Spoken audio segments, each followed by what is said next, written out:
Right, for this tutorial what I want to do is show you how to create a zooming effect of one of the images and to produce a scrolling title.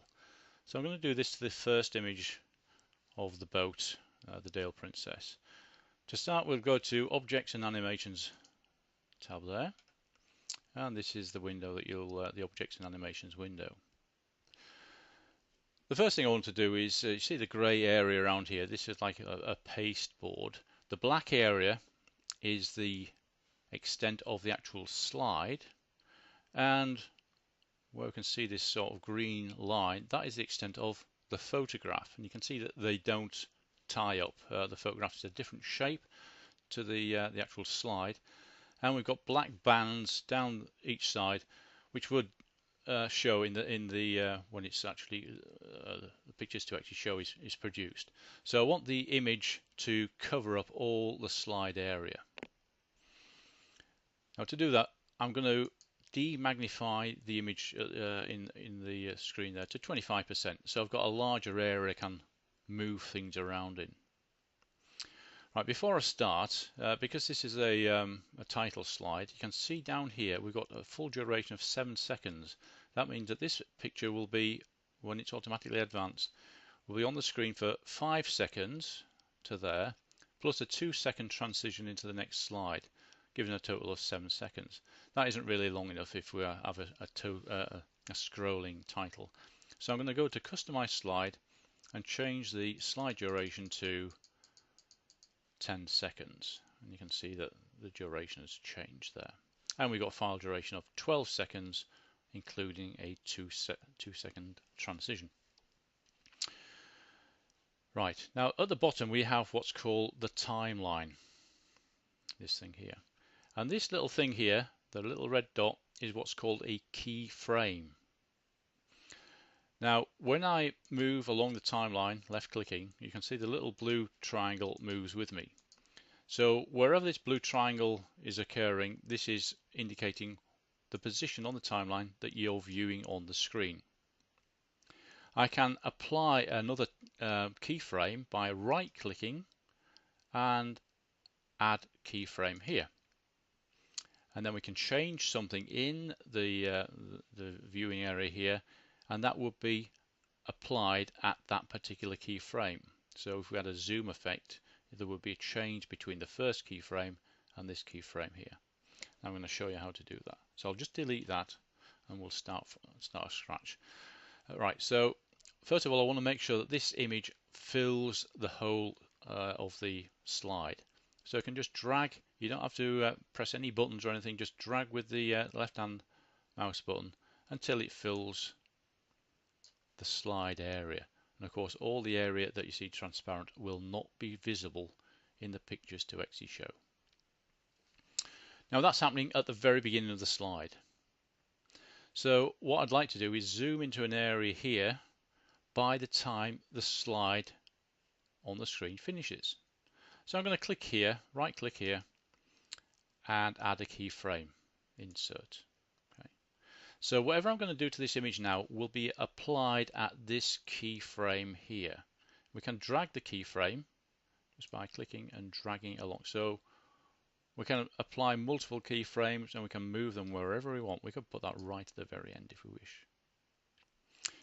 I'm now going to drag the handle. You don't have to press any buttons or anything. You just drag it using the left hand button and we can move it around wherever we wish the final zoom pan, and if you go to the corners you can actually rotate it as well. Okay. So I'm going to put that there. To see with the effect that we've got, all we've got to do is press play, and we can see as this timeline moves along the bottom, the zoom effect that we've applied. And of course, by the time it gets to here, it will start to there'll be a transition into the next slide. If you want the zoom effect to finish before then, you can of course move it to there before it but I'm going to leave it position. And of course, if you go too far, it's outside the actual slide duration, so we need to put it to about there. Okay. Now then, what I'd like to do is add a title. So up here we've got what's called a text. Now there's an important thing you really need to understand, and that is this in the objects list here we have a thing called parent and child relationships. So at the moment the image is selected. You can see it's sort of highlighted. If I just click away, it's not highlighted. If I click on the image, it's highlighted. Okay.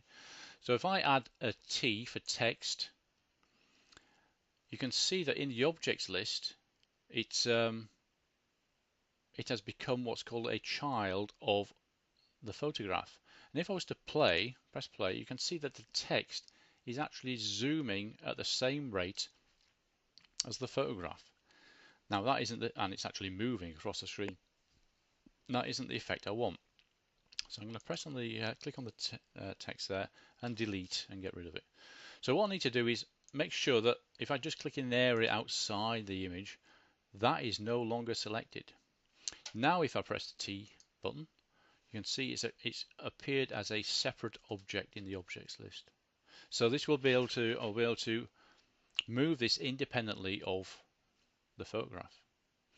Now in here, this is the text input box. So I'm going to call that Skomer Island. Okay, and we can change boldness, italics. Can change the color.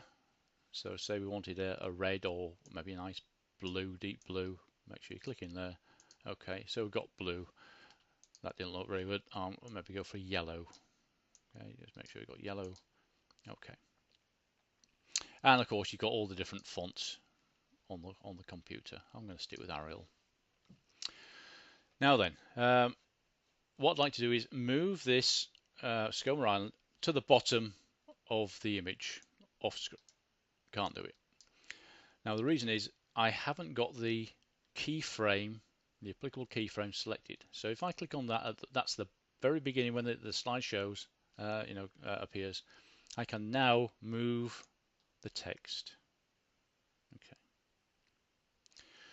I can scale the text by just dragging the handles. Now what we could do is maybe zoom the text. You can maybe do it from one corner, move it up to their larger text.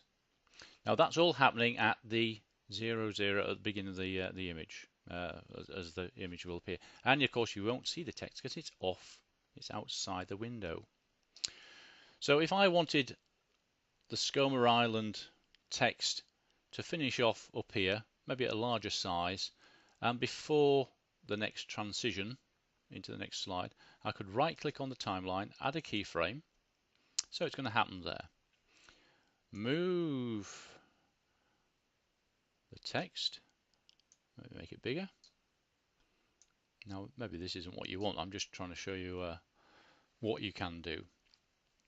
So now if I play that, you can see that the image is zooming, you can see that the text is panning across and getting larger at the same time. By the time it gets to there, it's off screen. And now we're into the transition into the next slide. So that is how you can produce panning, rotating, any sort of animation or shots effects in Pictures 2exe.